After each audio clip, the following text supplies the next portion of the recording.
Hello, everyone, and thank you for joining us today. April is Parkinson's Awareness Month, and the Focused Ultrasound Foundation has organized today's webinar, as well as one held yesterday, to highlight the latest preclinical and clinical advancements in focused ultrasound for treating Parkinson's. Today, we hear from Dr. Nir Lipsman, neurosurgeon and scientist at Sunnybrook Health Sciences Centre and the University of Toronto. Among his several titles, he is an assistant professor in the Department of Surgery at the University of Toronto and director of Sunnybrook's Harquell Center for Neuromodulation. Today, he'll discuss the future of Parkinson's disease therapy with focused ultrasound, highlighting exciting clinical results and ongoing and future studies. Before we get started, just a few technical items. If your connection is lost, please simply log in again through the link you received when you registered. You will receive a link to a recording of the webinar as well. And if you'd like to ask a question, please submit it at any time via the Q&A function at the bottom of your screen. We'll collect these questions until the Q&A period at the end of the presentation. And now I'd like to introduce Dr. Nir Lipsman. Nir, the floor is yours. Thanks very much, Jessica, and thank you to the Focused Ultrasound Foundation team for organizing this webinar. I hope everybody's doing well out there and staying healthy and well in these very challenging times. But it's a privilege to be here via the web to talk about our experience with focused ultrasound and where we really see it in the context of Parkinson's disease. So I'm a neurosurgeon. I work at the University of Toronto and at Sunnybrook Health Sciences Centre, where we have quite a bit of experience with focused ultrasound applications, specifically in the brain. We have a very strong interest in neurodegenerative disease and in Parkinson's in particular. And really, one of the most exciting advances in Parkinson's in the last few years has been focused ultrasound. So again, it's a privilege to be here and discuss these with you. So here's the outline of what I hope to cover in the next 45 minutes. And then as Jessica said, there's going to be some Q&A time at the end. But I really wanted to touch on how we diagnose and treat Parkinson's these days. Where can focused ultrasound come into play? How can we use it? Specifically in Parkinson's, what's the state of the field? And what are some emerging and future directions in the context of Parkinson's? So with that, what does Parkinson's look like? Well, what are the features of the condition? Well, first of all, it's the second most common neurodegenerative condition. That's the first thing. It's incredibly common, secondary only to Alzheimer's dementia. Onset typically between age 60 and 80. There are familial forms that occur in younger ages, about 5 to 10% of cases, but typically diagnosis is made in the 60s and 70s. But about 1% of the population roughly over the age of 60, so about 1 million patients in the United States have a diagnosis of Parkinson's. And classically, when we learn about the condition in medical school, we learn about the cardinal symptoms, the main features of the mnemonic trap. So tremor, rigidity, akinesia, which is a slowing down of movement, and instability when one walks. And loss of dopamine neurons, or neurons that manufacture dopamine in the brain's motor circuits, and we'll get to that in a moment, is thought to be really the pathologic hallmark of Parkinson's disease. So this is what Parkinson's looks like in action. Many of us, of course, have friends, or family members, patients, or even ourselves may recognize ourselves in this video. It's a highly challenging condition, a disabling condition. It's marked by slowing down, as I mentioned. You can see that several of the hallmarks of the condition here, with multiple steps to turn, instability when one walks. And we're learning much more about this condition these days. So although the motor manifestations are the most obvious and they're the basis of the diagnosis, it's much more than a motor condition. It can affect sleep, sexual function, appetite, mood, and other features that go beyond just the motor symptoms. So it's a highly complex, challenging disorder, but at the same time, a lot of advances have been made. So how do we diagnose Parkinson's disease? How do we make the diagnosis? And this is where I wanted to plug the most recently published guidelines in Canada. This is a freely available document through the Parkinson Society and through CMAJ, which is the Canadian Medical Association Journal. These were guidelines that were published in 2019 that really cover the full gamut of Parkinson's disease diagnosis and treatment. Everything from how to communicate with patients and how we classify diagnosis, how do we treat both motor and non-motor conditions. So really a great document that I highly recommend that people who are interested read. In terms of the diagnosis itself, PD is a clinical diagnosis. So it's made, what that means is that a neurologist or a specialist in movement disorders will take into account the symptoms, the age, the family history, and specific features of how patients present to make the diagnosis. The reason that's important is because we need to be able to distinguish Parkinson's from other kinds of conditions that can look very similar to it. And unfortunately, to date, there are no blood tests or imaging investigations that are absolutely diagnostic of Parkinson's. And so here on the right, you can see imaging of PET scans and MRI scans of patients that are, the first column is a control group, the second column is Parkinson's patients in the earlier stages, and then the third column in later stages, and the last column is patients with multisystem atrophy, which is a condition that can sometimes mimic Parkinson's. And what this study showed was that even though there may be some imaging features on MRI and on PET scan that are suggestive of differences, we just can't hang our hat on any imaging features that are specific with specificity for conditions like Parkinson's. So the clinical exam is that much more important. So circling back to those guidelines that I just mentioned, again, it's a very detailed document, but just picking out some points with regards to diagnosis, it's the motor symptoms that are going to be the most important to make the diagnosis. But there is some uncertainty in diagnosis, and that's where follow-up is needed specifically, especially by an expert who is trained in the signs and symptoms of movement disorders. There is currently no role for routine PET scanning or for routine MRI or CTs even. It really comes down to a clinical, physical examination and history. Genetic testing can be done and is offered in some patients, especially if there are some features that are a bit unusual, if patients are outside the age range, or there are some other family history features, et cetera, that are suggestive that maybe this is a genetic kind of Parkinson's. So moving on to treatment. Treatment for Parkinson's is what we call symptomatic at this stage, which means that it's really specifically aimed at improving motor symptoms and enhancing quality of life. To date, there are not really any treatments that alter what we call the natural history of Parkinson's, which is the decline some patients feel that happens over time, that most treatments are aimed at treating symptoms that are very troublesome. And they're having advances, medical, surgical, physiotherapy, OT, other supports are in place. The mainstay of treatment, however, is going to be medical treatment, and it's always aimed usually at either replacing dopamine or mimicking its actions in some way, given the pathologic hallmark of the condition, which is just a gradual decline of dopamine in the brain, or dopaminergic neurons in the brain. So the most common medications are levodopa or dopamine agonists, et cetera. So I won't go into too much comprehensive detail about the medical treatments of Parkinson's. Suffice it to say, this should be discussed with the movement disorder neurologist or healthcare provider. But one of the important elements of Parkinson's treatment is this concept of on and off periods. This idea that once patients take their medications, their symptoms will improve and they will feel much better. And that's called an on period. But what will happen is that those symptoms will begin to return once the medications begin to wear off.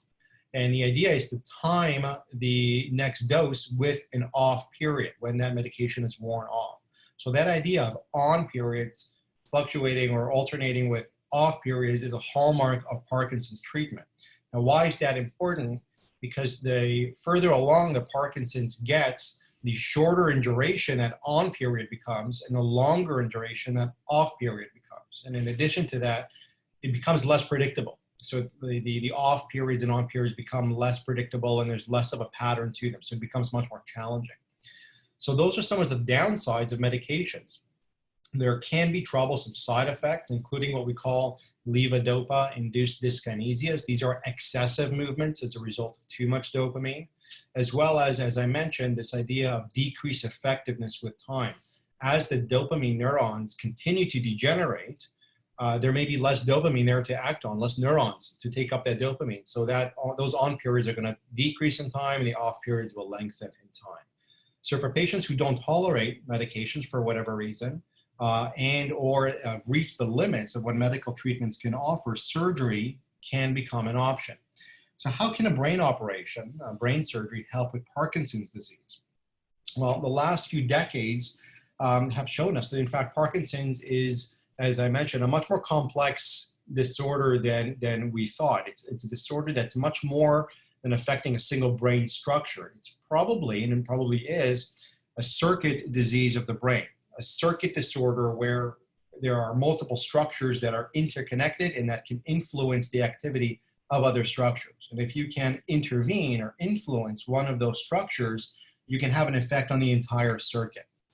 And how do we know that? Well, we know that because there have been animal models and other studies that have been done for many decades that have related and have linked many of the actions in our life, from voluntary movements to eye movements to even our mood, to these circuits in the brain. And these circuits, as I mentioned, are interconnected structures that exist in a kind of loop, much like an electrical circuit. Any abnormality that occurs in any of these structures will result in abnormality in the entire circuit. So the most well-studied of those circuits is, in fact, the motor circuit. So it's the one that allows us to move around in the world. It governs all of our voluntary human actions, as well as some involuntary things like our posture and muscle contractions, etc. And there are very critical structures there that have implications for surgery, and as we'll see, for focused ultrasound. These include the substantia nigra, which actually makes dopamine, the subthalamic nucleus and globus pallidus, which we know are important for voluntary movements, and the thalamus, which is a very important relay structure of the brain that communicates a lot of motor information from everything from spinal cord to deep brain structures all the way up to the motor cortex. And neurosurgeons have been involved in the treatment of movement disorders for many, many years. Really since the 1930s and 40s, surgeons have tried to intervene in that circuit in many different spots in that circuit, whether it's motor cortex, in the basal ganglia, or even down in the spinal cord. And in fact, in the 1950s, Irving Cooper, who was a neurosurgeon, in the course of an operation, accidentally ligated or burnt an artery that fed the subthalamic nucleus. And the result of that was that the patient who had Parkinsonian tremor, their tremor went away after the operation. And ligation of that artery then became a treatment for troublesome tremor of Parkinson's. So we know that affecting the circuit in a surgical way can have profound influences. That really took a major step forward with Dr. Spiegel and Weisses, who are a neurosurgery neurologist partnership, who in the 1940s developed a stereotactic frame. What that allowed Lars Lexell to do is to modify and adapt that frame to create the stereotactic arc and frame that we use today for surgery for Parkinson's.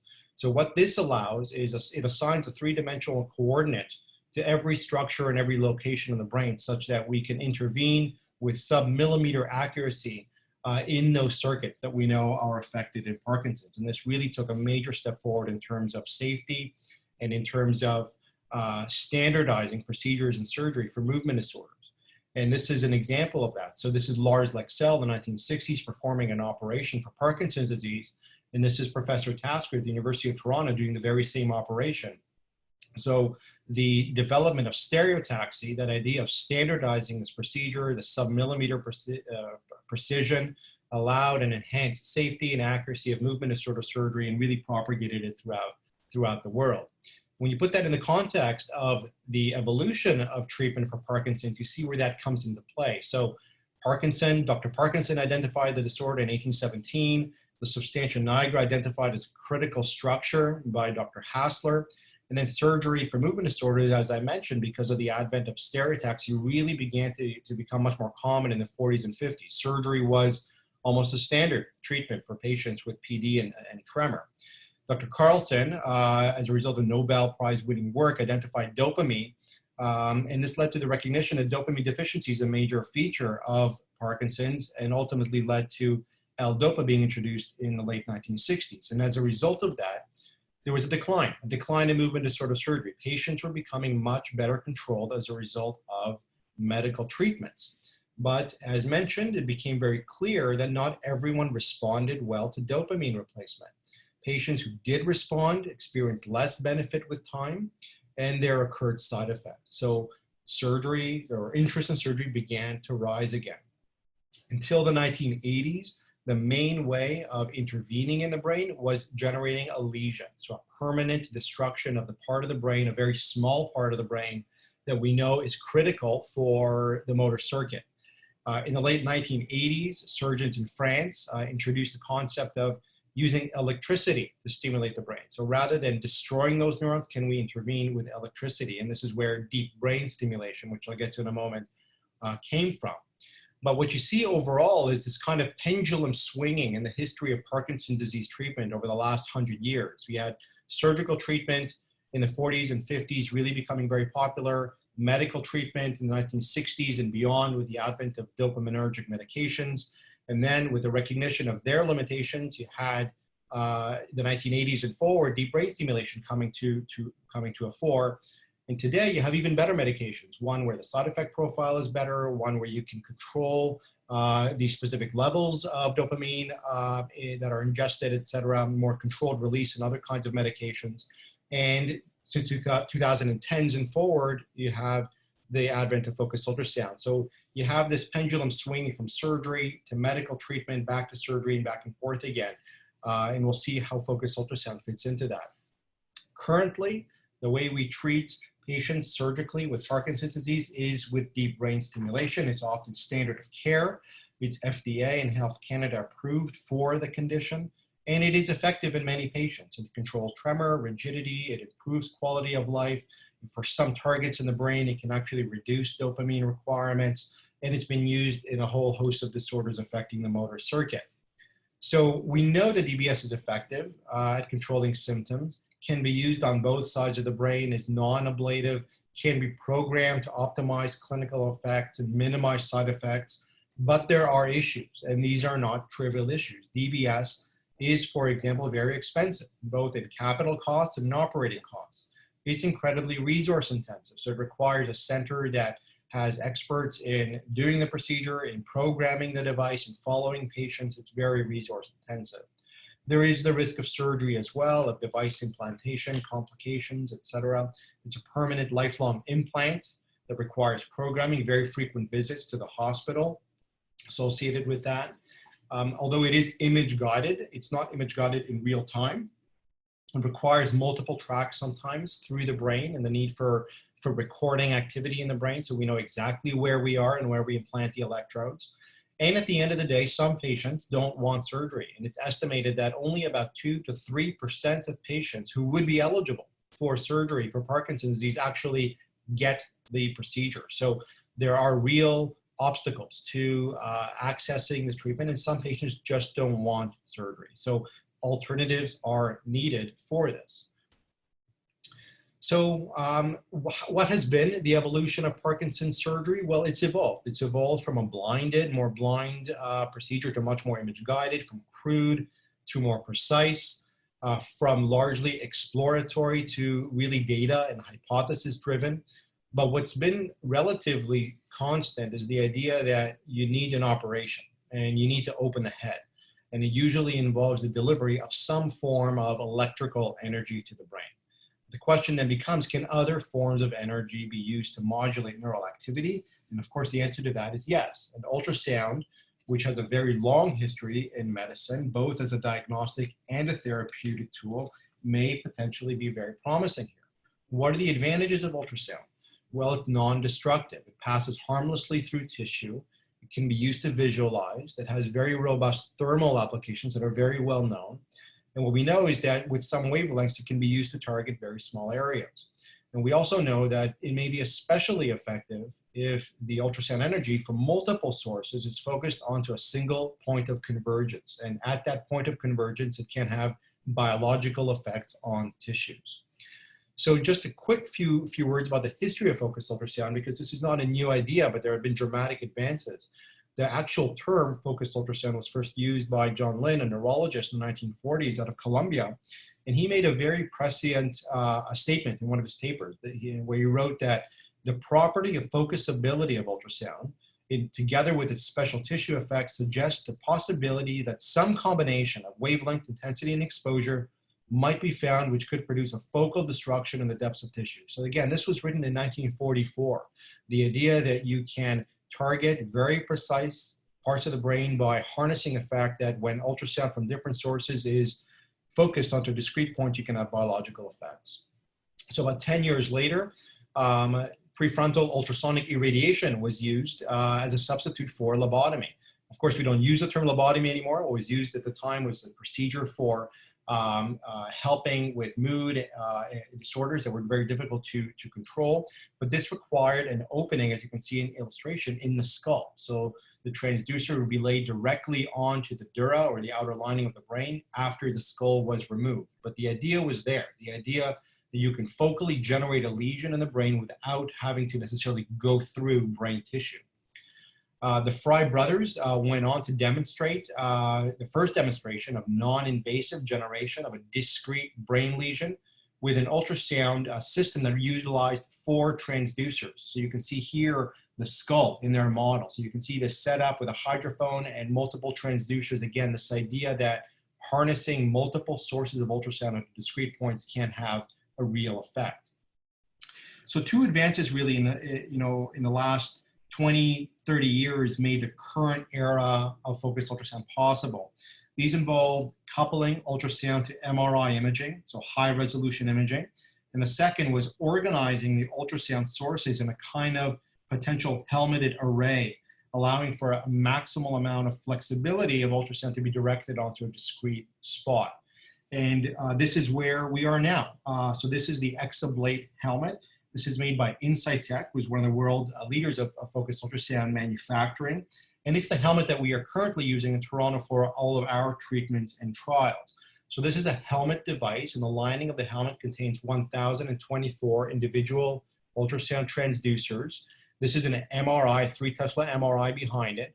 And the idea is that the patient would have applied a stereotactic frame. Their head would go into the system. This hose pipes in cooled, degassed water so that there's a medium through which ultrasound can travel. And we can visualize in real time where it is in the brain that we want to influence.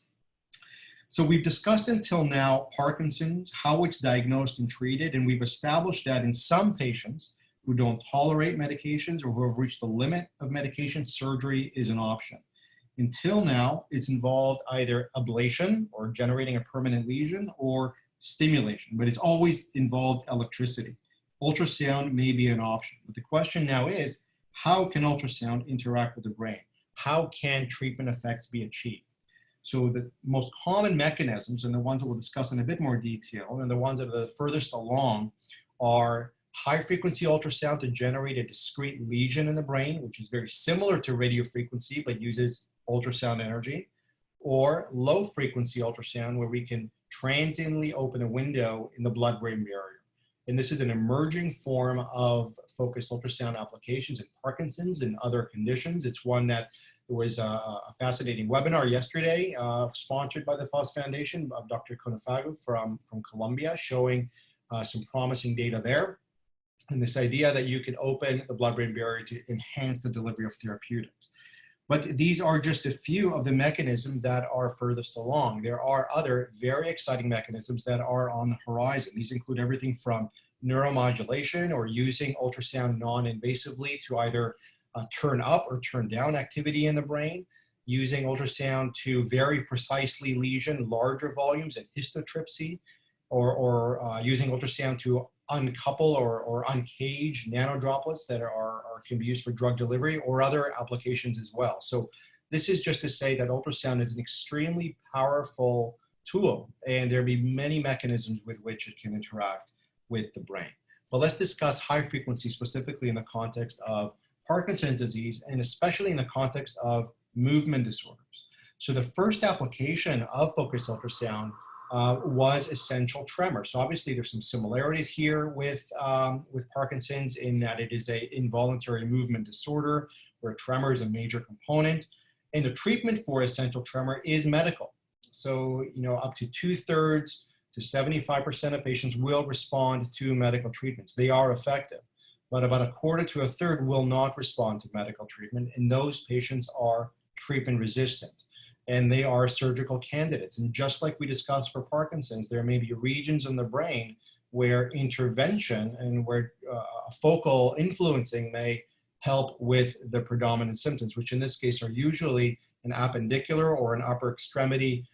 Tremor can affect multiple parts of the body, most commonly the upper extremities and the dominant arm in most patients, and in its most severe form is highly, highly disabling. So what does surgical treatment for tremor look like? Well, currently there are three options: radiofrequency thalamotomy, deep brain stimulation, or gamma knife radiosurgery. They're all focused on the same region of the brain known as the VIM, nucleus of the thalamus. It's a relay structure in the brain that communicates from the cerebellum to the motor cortex. And all forms of surgical treatment aim to disrupt the neurons in the VIM nucleus of the thalamus. And ultrasound is no different. So what are the advantages of making lesions with focused ultrasound in essential tremor and, as we'll see, in Parkinson's? Well, first is the idea that we are using heat to generate a permanent lesion. And what MRI imaging allows us to do in real time is monitor temperature at the target in real time. So we can see over a period of 30, 35 seconds, the temperature rise to a peak and then go down back to normal. So we can visualize that in real time, and we can detect exactly how hot the tissue is getting. The second advantage is that we can actually visualize the lesion directly. This distinguishes focused ultrasound from other non-invasive approaches like gamma knife radiosurgery, where the lesion takes several weeks to months to manifest. So here, patients leave the MRI with a lesion in their brain visualized in real time. And another advantage is the fact that you can follow patients in the scanner. So you can see if patients are getting better, if the tremor is going away, if there are any side effects. You can assess if patients, how they feel in general. And in our experience, most patients, the vast majority, if not all patients, leave the MRI scanner with a significant reduction, if not a complete abolition of their tremor. And that's because you can monitor that in real time. So that idea of real-time temperature mapping, generating a lesion in real time, and having something to follow is really what makes this quite a promising treatment and has made it an acceptable treatment for tremor. And this is one of our patients here at Sunnybrook. He's a 65-year-old former architect who had to retire early as a result of this severe disabling tremor. He's otherwise entirely healthy. He was not able to tolerate many of the standard first-line treatments for essential tremor and was a surgical candidate. He was actually the fifth patient we've ever treated here at Sunnybrook. This is the lesion that we made inside his brain. So the left side controls the right side. With focused ultrasound thalamotomy, we can only treat these days one side, unilateral treatment. He wanted his dominant arm treated because that is his writing arm, his drawing arm. And that is what we did. So this is what he was like beforehand. Approximately 2 to 3 hours later, this is the tremor on the right side. You can see it's completely gone. He still has the tremor on the left side that tremor. So he's now approximately 5 years out and that tremor is still gone. So again, non-invasive generation of a unilateral thalamic lesion for treatment of unilateral tremor, now an accepted treatment. So we went on to show with many of our colleagues in a study led by Dr. Elias at University of Virginia in a multi-center fashion that focused ultrasound, in fact, not only is safe, but is effective when compared to a sham-controlled group in a paper published in New England Journal of Medicine in 2016. And this really helped bring ultrasound forward as a standard treatment. When we look at the detailed safety data of those patients, we can find that the safety profile is as good, if not better, than standard open neurosurgical approaches with radiofrequency. So you can see in some patients mild and transient both sonication, which is the actual application of ultrasound, as well as some of the effects of the thalamotomy, which is generating a lesion in the thalamus. So sensory effects are tingling that can happen in the thumb or around the lip, balance issues that in the vast majority of patients do go away. But you can see a safety profile that is very similar, again, if not slightly better than open neurosurgical approaches. So here we have a procedure that is safe and effective and has led to changing the way that we treat tremor. And just to illustrate what that looks like, and how disruptive this has been in the context of tremor, here at Sunnybrook in Toronto, we asked our hospital for research ethics permission to perform the first case in 2011, and we treated the first patient in 2012. In 2013, the University of Virginia, as well as us, published our papers reporting the first experience with ultrasound and tremor. This led to the trial that I just mentioned. In 2016, both the FDA and Health Canada issued regulatory approval for the device for tremor. So that period of time, that 5 or 6 years from initial experience to full regulatory approval, is about a third of the time it takes a typical device to go to market, and we believe is a strong reflection just of the disruptive potential and really how paradigm shifting focused ultrasound has been in the context of tremor.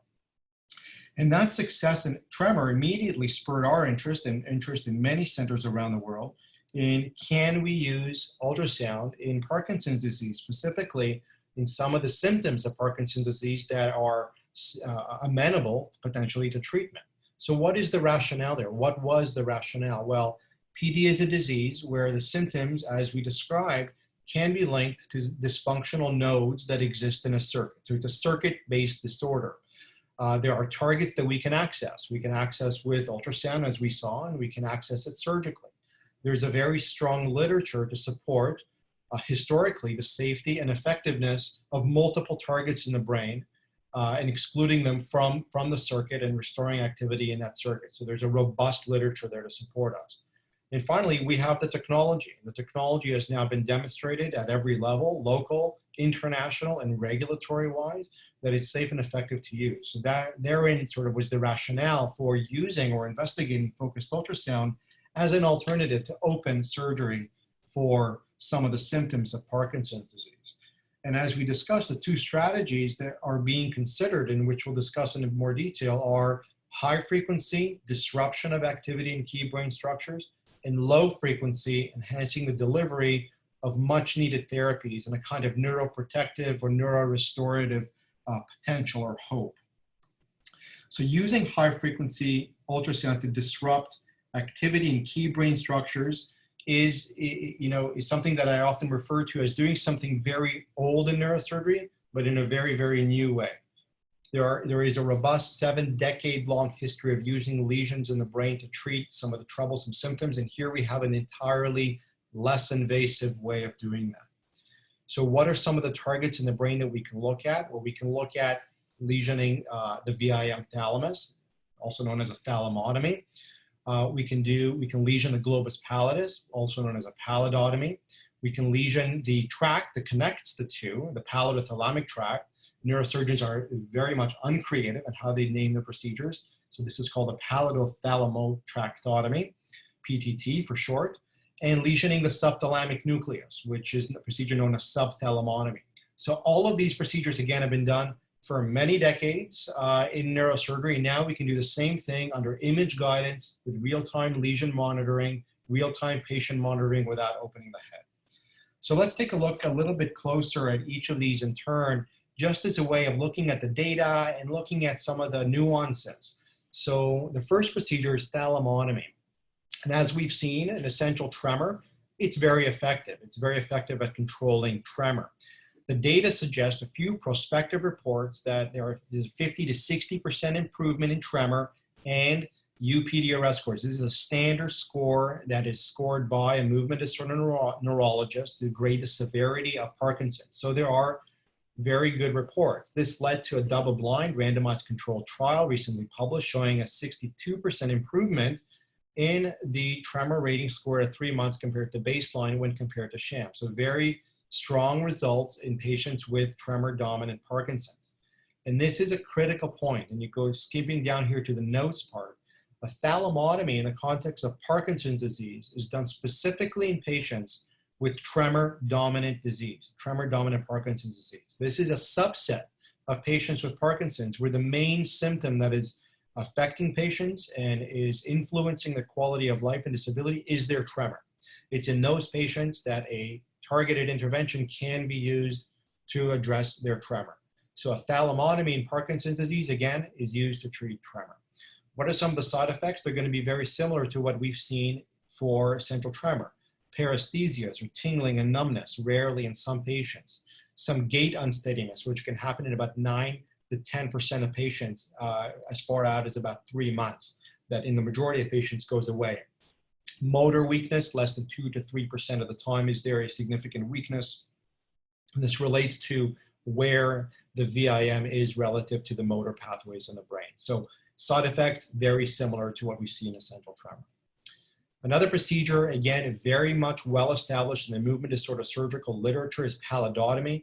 The target here is the globus pallidus internus. For which symptoms would this be offered? For patients predominantly with levodopa-induced or L-dopa-induced dyskinesia, those abnormal movements that are a result of too much dopamine, as well as tremor, rigidity, slowing down of movement, bradykinesia, and other motor fluctuations that we described earlier about the on-off features of the disease.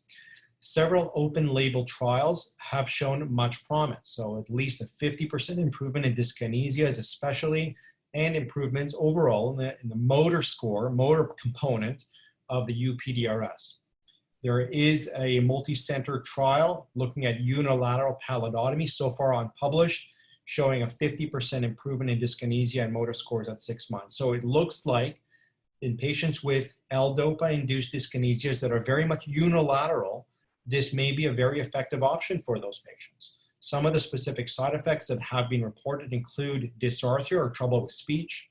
Where the globus pallidus is incredibly important because it's immediately above the optic tract. So this is why this procedure is often done with patients awake, with very judicious monitoring to make sure that patients don't get a visual field deficit. Weakness and ataxia and cognitive abnormalities have been reported in very small proportions of patients. And this really speaks to the importance of choosing the right patients for these procedures, speaking to your neurologist, and having a multidisciplinary team really deciding which are the best types of patients to go on, not only to treatment, but to focused ultrasound ablative kind of options. Pallidothalamic tractotomy, or PTT, targets the pallidothalamic tract. Just like with pallidotomy, the goal here is to treat dyskinesias and motor symptoms. So far, there is just a single center experience with this, but they report significant improvements in motor scores of the UPDRS at 1 year. One of the unique aspects of this is that I believe that it's 15 patients of their originally reported group. They actually did bilateral treatments. They were able to treat bilaterally. Usually with lesions for Parkinson's or any movement disorder, treatments are done unilateral because of the historic side effects associated with bilateral treatment. But here they're finding actually that bilateral PTT may in fact be safe and effective. So another potential target. The last one is subthalamotomy. And again, the target here is the subthalamic nucleus. The target symptoms are very similar: tremor, rigidity, and bradykinesia. Here too, the group from Madrid has shown significant improvements in UPDRS motor scores at 6 months, significant improvements in tremor and rigidity, with a very favorable side effect profile. So one of the historic concerns with subthalamotomy was the development of abnormal movements, also known as chorea hemibalismus. So this was a feared complication of subthalamic lesions. And they, in fact, did not find this. They found this to be the unilateral procedure to be quite safe, well tolerated, and there's currently a randomized controlled trial that is concluding that will hopefully support this as an additional focused ultrasound target for some patients with predominantly unilateral symptoms as a means to really treat their symptoms. This is that very same paper by that Madrid group, Dr. Obeso's group in Madrid, showing focused ultrasound subthalamotomy. You can see examples of the lesions here. This was published in Lancet Neurology, showing significant reductions at 1, 3, and 6 months, both in on and off medication states in patients in symptoms that are contralateral on the opposite side of the body that was treated. So you can see ipsilateral here in red, it did not change. Those are scores on the same side, but you see significant reductions in blue here at 1, 3, and 6 months after. So again, very promising data suggesting that the subthalamic nucleus is a good target, is a safe and effective target, and can be accessed entirely non-invasively. So why is this important? What is the significance of this? Well, As we saw, there's a 75-year history of surgery for Parkinson's. And now we can achieve the same objectives as those operations without opening the head. We can do it entirely non-invasively in well-tolerated procedures with safety profiles that are no different and probably better than doing it with a standard operation. So it may be an additional therapeutic option for some patients who are treatment resistant, intolerant, or just don't want open surgery. A few key points. No target so far is a clear winner. So we don't know, for example, if pallidotomy is better than subthalamotomy, etc. We do know, though, that it's important to personalize the treatment based on the clinical picture. So in somebody with tremor-dominant Parkinson's disease, pallidotomy may not be as an effective option as something like thalamotomy. So therein lies the ability to sort of personalize the treatment based on the clinical picture. Also, not everyone will be eligible for these. Again, some patients will, some will not. So it's critical to speak to your doctor, speak to a movement disorder neurologist, have that conversation ahead of time to see what options may be available there that may be applicable. So you'll remember the two ways that I mentioned that are furthest along in Parkinson's disease. We talked about high frequency generation of lesions as a way to replace radio frequency potentially. But then the other way is the blood-brain barrier opening technique that I'll mention. So the first thing we need to ask really is, why is the blood-brain barrier important for Parkinson's disease? So I know that Dr. Konefagu went through this yesterday in the webinar, and I'll just briefly touch on this here. The blood-brain barrier is invisible to the naked eye, and it's a cellular layer that invests all of the fine blood vessels of the brain. It imposes a physical barrier, a size-based barrier that's an obstacle for the delivery of potential therapies to the brain. And to illustrate that, I often show this figure, which is a mouse that was injected with radioactive histamine, and essentially that stains all body tissues black. The mouse was sacrificed, and then in order to show where the histamine is, you can see all the body tissues that are stained in black except the brain and the spinal cord. And that's because histamine was not able to get through the blood-brain barrier to stain those tissues.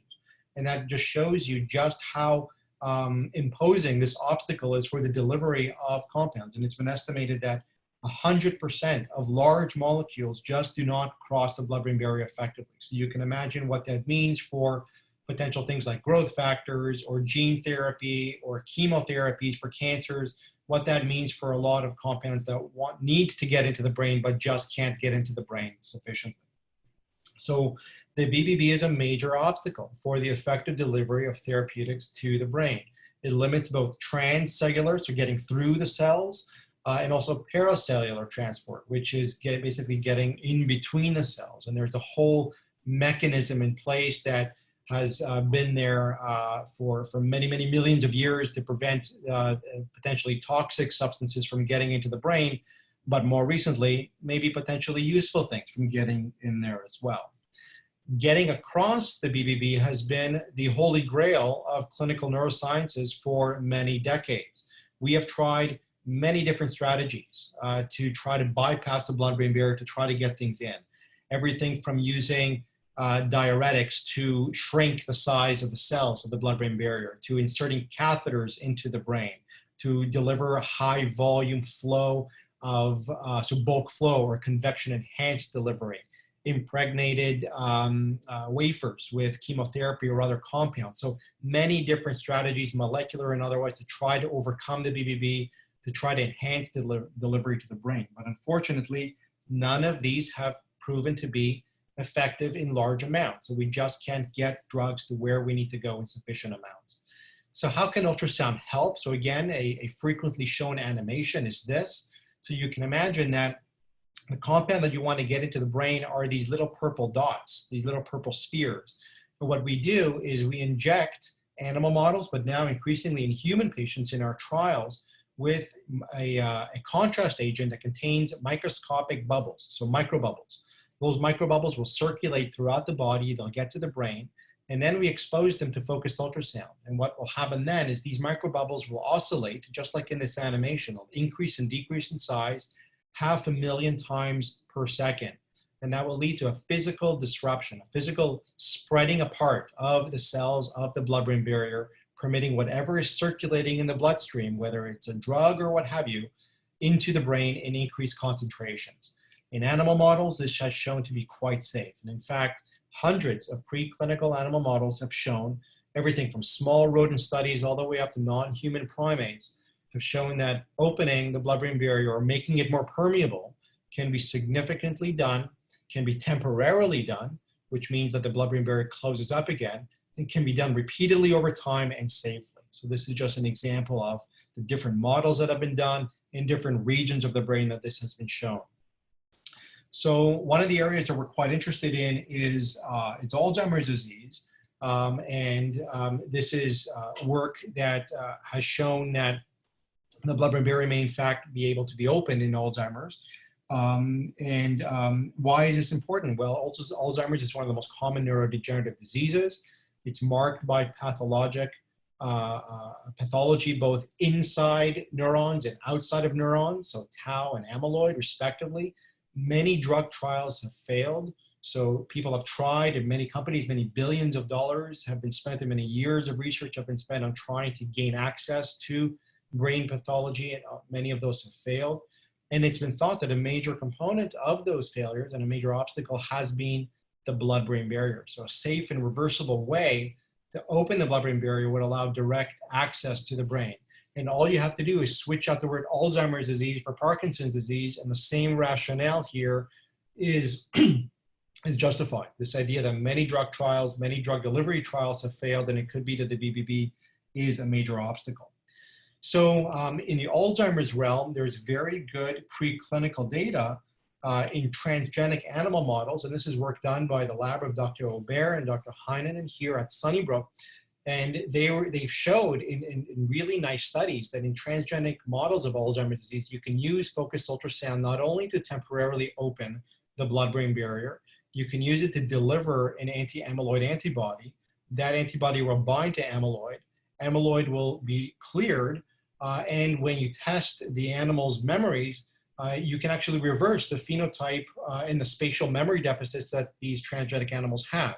So a very nice and compelling story there that you may be able to use ultrasound with a compound that can't ordinarily get into the brain, and you may be able to actually have it bind to plaques, clear the plaques, and have a significant effect on symptoms. The same group went on to show that you may not even need the therapeutic compound. It may be that the body's own immunoglobulins, the body's own immune system may be able to gain access to the brain and help clear the amyloid on itself. So focused ultrasound may be used by itself as a therapeutic strategy. So it's this compelling data that we leveraged and we built on to design a phase 1 study, a first in human trial, where we wanted to show first and foremost that it was safe to open the blood-brain barrier in human patients with Alzheimer's disease in regions of the brain that has amyloid. So this is an example of that. So this is one of our patients with an amyloid scan. You can see amyloid here in red, orange, and green, and yellow in the right frontal lobe. And what we showed was that we can reversibly open the blood-brain barrier in those regions of the brain. So this is what it looks like before. This is a T1 contrast-enhanced MRI scan. And what we did was we targeted a relatively ineloquent, silent, safe part of the brain. And how do we know that the blood-brain barrier is open? Well, we can see this rectangular area of contrast enhancement. Contrast only goes to parts of the brain where the blood-brain barrier is either disrupted or it's open for some reason. Here it's open because we applied focused ultrasound in this pattern. When you repeat the MRI the next morning, that area of contrast enhancement is gone. So this is reversible, focal, repeated, safe opening of the blood-brain barrier. Now, why is this important in Alzheimer's? Because amyloid is a protein that renders blood vessels very, very fragile. And in fact, the leading cause of brain hemorrhage in older adults is amyloid angiopathy, is sort of a fragility of the blood vessels as a result of amyloid. And here we are opening the blood-brain barrier in amyloid-laden vessels. So for us, this was a key step, a key first step to demonstrating that we can safely open the blood-brain barrier as a step towards either using ultrasound alone as a therapeutic or using it as a means to deliver therapy to the brain. Here are some additional images where we showed in axial, coronal, and sagittal planes that we can very focally open the blood-brain barrier. And when we look specifically for blood with a T2 star specific sequence, MRI sequence that looks for blood, we don't see any hypointensity or blood markers. So we can open the blood-brain barrier without causing bleeding. So for us, this was a very big deal because it suggested gave us additional confidence that in fact this could be done safely. So the question, of course, to us occurred, and not only us, but many centers around the world, is while this Alzheimer's work is continuing, are there implications here for Parkinson's disease? Can we, in fact, use the lessons learned from Alzheimer's to help enhance the delivery of much needed therapies to address the central pathology of Parkinson's disease? And of course, the answer we believe, and many around the world believe, the answer is yes. There are important questions, though, that we need to answer first. As these trials are currently under development, there are critical questions that we first need to answer. Of course, we need to establish safety first, but we need to answer these key questions. The first is who? In which patient should we be intervening? At what stage of Parkinson's should we be intervening? In early stages, in later stages, should be in specific disease types and specific genetic types of Parkinson's. So who? In which patient should we be offering this? The other thing is where. We've seen that the motor circuits involved in Parkinson's span different geographic areas of the brain. In what point of that circuit, in what structure should we be intervening? In the substantia nigra, in the striatum, in the motor cortex? Should we be doing everything, all of these volumes? So key question is where? Where in the brain should we be delivering therapeutics? Arguably, among the most important questions is what? What is it that we should be delivering? There's no clear answer here. Should we be delivering brain-derived neurotrophic factors, BDNF? Should we be doing GDNF, gene-loaded vectors, enzyme replacement therapy? There are leading thoughts and strong opinions and much data here to support that some may be better than others, but no clear winner. No clear winner about what it is, once we establish safety, what it is that we should be delivering. In many ways, this is an opportunity. It's an opportunity to run multiple trials, multiple different options to deliver leading candidates. And of course, a question that we think we have answered is how. How should we be delivering these things? In the past, we've used needles directly through the brain, so transcortical catheters, infusion pumps, needles, stereotactic needles that are inserted, etc. Focused ultrasound offers us an entirely different approach. It offers us an approach that is less invasive, and as we'll see in a moment, volumes don't matter as much because we can target much larger volumes. So some early answers to these questions, we think that it's good to target patients who are earlier, maybe more mild, idiopathic PD, or specific genetic subtypes, and that will depend very strongly on what it is that is delivered. There may be some specific genes or enzymes that are missing in some patients that it's better to deliver.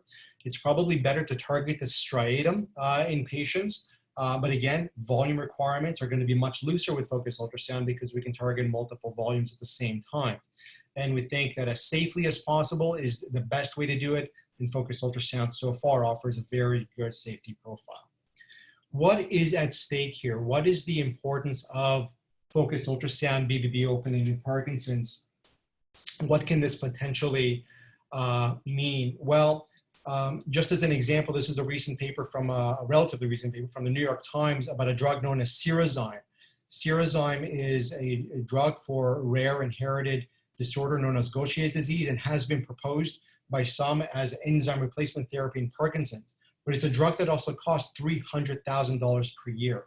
So delivering a smaller dose with focused ultrasound may not only lead to reduced costs, but minimize adverse events and side effects as well. Ultrasound gives us a more direct access to brain pathology without volume or anatomic restrictions. Repeated administrations are allowed. Pairing it with imaging is built into the system. There's opportunities for disease modification, early stages of the disease, so a lot of potential applications. So I encourage you all, stay tuned. A lot of exciting work to come in focused ultrasound, BBB opening to come. I'll just conclude with a few thoughts about the focused ultrasound global landscape. This is an entirely not exhaustive map of where very exciting work is happening in focused ultrasound clinical research, especially in Parkinson's and different kinds of mechanisms. Again, tremendous work happening not only in Canada and the US, but in the Netherlands, in Spain, Italy, UK, Europe, South Korea, China, Japan, and in Australia. Again, not an exhaustive list, but just to illustrate just how exciting this field is and how much it's growing. Another illustration of how much it's growing is the number of publications. So here we can see we just mapped the number of publications of focused ultrasound in the brain per year since 1990 is exponentially growing. So this is really a rapidly growing field and one where there's tremendous promise. What are the next steps for Parkinson's disease? Well, on the lesional side, we're going to develop the technology, expand the indications, and show in pivotal trials that this is an effective treatment for some patients. On the BBB side, show efficacy, show that in fact we're able to move the dial on a lot of these disorders, partner with pharma companies and other drug delivery strategies to develop these early phase trials to show in fact that we can deliver therapies to the brain, be they genes, enzymes, or growth factors. So we've come a tremendously long way, 70 years of progress from the Fry brothers 4 transducer model to over 1,000 transducers entirely non-invasively. And I often conclude with this, is this the future of focused ultrasound? A helmet in every home, in every office, in every clinic. I think that this should be the goal. I mean, there are very few technologies out there as powerful that offer the potential to not only help diagnose, but to help treat and maybe one day help prevent the onset of Parkinson's. So with that, I'll conclude and I'll thank the Focused Ultrasound Foundation once more for organizing this event and everybody out there for listening. Thank you. Thank you so much, Nir. That was really great overview of what's going on, and I think it was really educational. So we do have several questions, and I'd like to go past the original time of 12:30 to try to get in several of these questions. So first, we had a question around the use of focused ultrasound for treating non-motor symptoms of Parkinson's disease. So there's a lot of talk about the motor symptoms, but what about things like dementia, for instance? It's a great question. Dementia is much more complex, and there is, that said, there are studies out there. The group in Madrid and elsewhere are investigating things like BBB opening in patients with PD dementia in registered trials. The goal for all of these are going to be to enhance drug delivery potentially to these different patient populations. So there is, although the motor conditions are the ones that are the most studied, that is directly related to the fact that we know more about motor circuits than we do about other circuits in the brain. But there's tremendous interest not only in dementia, but in mood, in aggression, and other circuit dysfunctions in PD. Great. And you mentioned bilateral treatments for one clinical trial. Can you comment on bilateral treatments for tremor and how long you think it might be before those treatments are available? I think they're coming. I know the UK group has experience with focused ultrasound bilateral in essential tremor.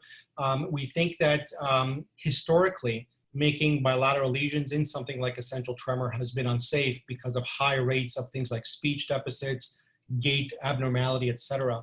But that may be because in the past, the way that we've made lesions has not been image guided, has not been under real-time temperature mapping and real-time lesion visualization. So it may be that focused ultrasound offers a safer way of making bilateral lesions. Now, of course, this needs to be studied and any approach is going to be staged. So there's going to be one treatment done and then probably 6 months or a year later, the other side if patients are tolerating it well. It may also be that slightly different parts of the circuit may be targeted. So it's not the exact same lesion. So it's only a matter of time. And I think we're, not very far in the future. Okay. And you recommend focused ultrasound treatment usually only after trying medications. Why is that? And why not going directly to focused ultrasound treatment? So we still view it's still an operation. It still involves risk. So the first line is always going to be medical treatment. Now, there are effective treatments for things like tremor. There are effective treatments for Parkinson's. But eventually what happens with Parkinson's is the treatments become less effective, but we don't know when that will be. These are very patient-specific factors, but we always do things in a way that prioritizes patient safety. And all of these procedures, although very promising, do have a side effect profile, whether it's sensory, motor, or others. Very rare complications of any brain operation, things like bleeding or anesthesia complications, hospitalizations, all of those things really have to be approached very carefully and in discussions with your doctor. And going back to unilateral thalamotomy, how does it affect other symptoms that the patient may have, such as rigidity or slowness or falls? It's a great question. It doesn't affect them as much. So unilateral thalamotomy for tremor-dominant Parkinson's disease is really a treatment for tremor. It does not and should not necessarily affect other cardinal features of the disorder. Okay. Can you comment on the technical challenges that you face when using focused ultrasound clinically? Yes. Of course. So not everybody's skull, believe it or not, for example, is amenable to ultrasound transmission. And this has to do with the actual anatomic makeup of the bone itself. So in some patients, it may be very straightforward and easy. In some patients, it may be much more difficult. We don't know why that is so far. But again, we think it has to do with the anatomic makeup of the skull. We know this ahead of time because we measure these things before the procedure, but these are examples of technical limitations. For example, also, the further away you get from the geometric center of the brain, the more difficult it becomes to heat tissue, for example, to generate a lesion. And this is just because less of the transducers are able to focus in that area. So more central targets like the thalamus, are often easier or more amenable to lesioning than a little bit more lateral targets like the globus pallidus. So those are some of the technical limitations. That said, this technology is constantly evolving, there's constantly upgrades, and I anticipate fully in the next few years that all of these will be overcome. And when you're looking to translate this now to BBB opening, translating the technology to that, do you have a wish list of capabilities that are different from ablation? So I think that the BBB is entirely different. So what I just mentioned in terms of not being able to get through the skull or the geometric or geographic limitations, those don't apply to BBB applications at all. So with BBB applications, there's no tissue temperature rise at all. We use about 1% of the energy for BBB applications that we do for ablative. So we can target right up to the skull, close to blood vessels, etc. So I think down the road, what you're going to see is things like, for example, not requiring a head shave or not requiring even the frame to be put on. Those are the things that will optimize the procedure, make it much more tolerable for patients. Make it much more streamlined. Offline targeting, another thing that we'll potentially be able to do down the road, just to make the procedure itself shorter. And then another technical question, do you think we'd be able to use diagnostic ultrasound for guidance for targeting and temperature monitoring? We don't necessarily need to, because we have the exquisite resolution of an MRI, of a high resolution MR. So ultrasound in this case is being used therapeutically for its unique biologic effects at the focal point, but we have MR. We have MR to visualize, so we don't necessarily need ultrasound to visualize. Okay.